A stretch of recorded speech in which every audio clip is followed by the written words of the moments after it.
Hai, perkenalkan nama saya Adit. Di sini saya berperan sebagai kepala ruangan. Hai, saya Suti sebagai perawat penyanyi. Halo, perkenalkan nama saya Bintang berperan sebagai perawat peserta. Hai, saya Karina. Di sini saya sebagai perawat peserta. Halo, saya Tia sebagai perawat peserta.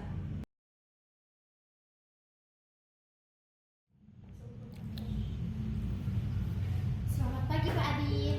Selamat pagi, Sepi. Duduk dulu. Saya mau sampaikan kondisi pasien di ruangan kita akhir-akhir ini dalam beberapa shift terakhir, saya melihat ada peningkatan luka dekubitus, terutama pada pasien tirah baring. Saya ingin mengusulkan supaya luka dekubitus itu dijadikan topik diskusi refleksi keperawatan minggu ini. Usulan yang bagus, Sufi. Memang kita harus mengevaluasi tindakan dan dokumentasi, dan sepertinya DRK ini adalah langkah yang tepat untuk diambil.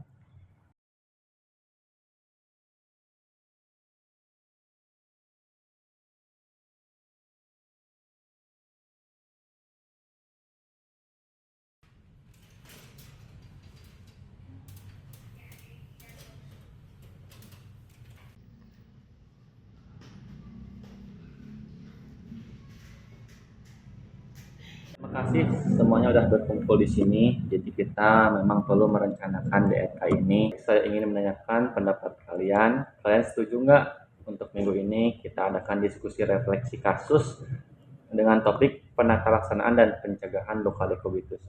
Setuju Pak, ini penting untuk evaluasi kita bersama.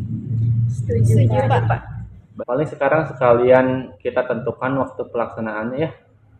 Supi tadi sempat menyampaikan saran tadi, bisa dijelaskan? Menurut saya Pak, waktu terbaik adalah hari Kamis di jam 9 pagi setelah handover. Ya betul Supi, saya setuju. Di jam segitu kegiatan di ruangan tidak terlalu padat sehingga kita bisa melaksanakan DRK ini.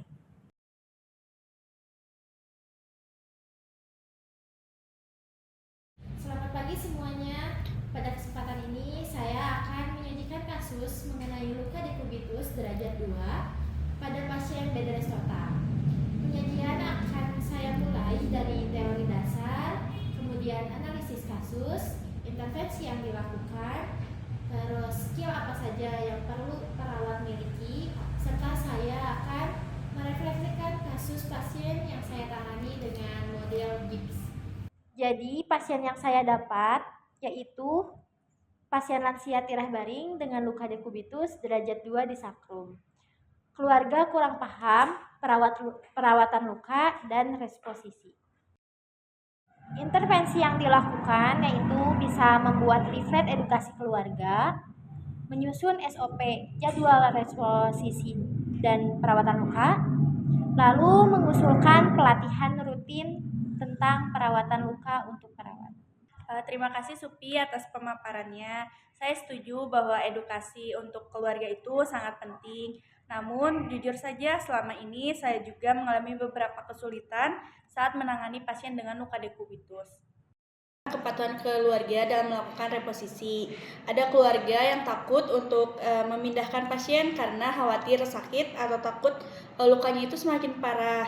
Nah, jadinya mereka itu enggan untuk melakukan membantu untuk melakukan reposisi. Nah, untuk kesulitan kedua itu keterbatasan waktu Pak, terutama ketika kegiatan di ruangan itu penuh. Nah, perawat itu harus menangani banyak pasien sehingga reposisi setiap 2 jam sering tidak berjalan secara ideal. Oke, baik. Terima kasih Karina, masukannya sangat relevan. Lalu selanjutnya Bintang, silahkan. Iya Pak, kalau dari saya pribadi, saya sering menangani lansia dengan resiko dekubitus tinggi. Jadi kesulitan terbesar saya adalah mengelola kulit dengan kelembapan akibat inkontinensia. Kadang kan pihak keluarga telat untuk memberitahukan kalau misalkan popoknya sudah penuh.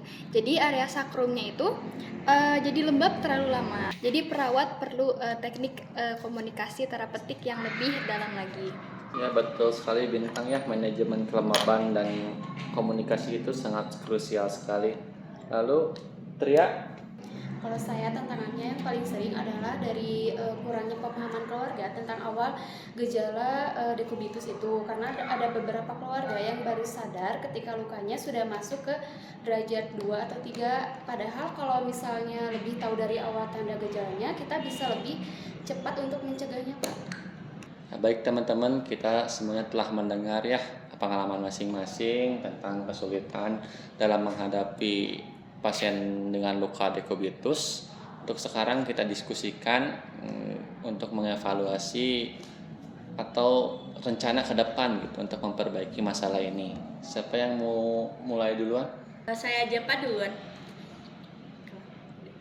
Baik Pak, karena tadi kesulitan yang saya dapatkan itu kepatuhan keluarga saat melakukan reposisi kepada pasien.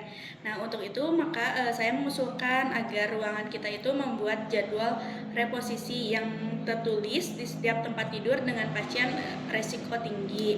Jadi nanti jadwal itu tuh bisa ditempel jelas supaya keluarga tahu kapan harus melakukan reposisi kepada pasien. Betul ya, itu sangat sesuai dengan masalah yang kamu alami. Visualisasi jadwal juga bisa meminimalisir lupa ya. Pak, untuk masalah yang saya hadapi terkait inkontinensia dan juga kelembapan kulit, saya menyarankan supaya kita pasang stiker di bed pasien supaya jadi pengingat juga untuk keluarga untuk mengganti popoknya secara berkala. Nah, dan untuk misalkan pasien yang menolak untuk reposisi, mungkin kita harus atur ulang dengan dokter untuk pemberian analgesik pada pasien tertentu sebelum reposisi. Ya, setuju ya, manajemen nyeri itu kunci agar pasien kooperatif. Lalu selanjutnya siapa lagi? Tadi kan saya sudah cerita bahwa banyak keluarga yang belum memahami tentang tanda awal gejala dekubitus itu bagaimana. Jadi saya usul gimana kalau kita membuat poster sederhana tentang tanda awal dekubitus, cara mencegah dan langkah-langkah reposisi yang benar itu bagaimana. Lalu untuk luka yang dalam, saya merasa butuh peningkatan skill. Jadi saya menyarankan adanya pelatihan perawatan luka setiap 2 bulan untuk seluruh perawatnya. Bagaimana Pak? Terus skill keperawatan luka harus terus diperbarui ya. Tadi saya sudah mencatat ya apa yang kalian sampaikan. Yang pertama,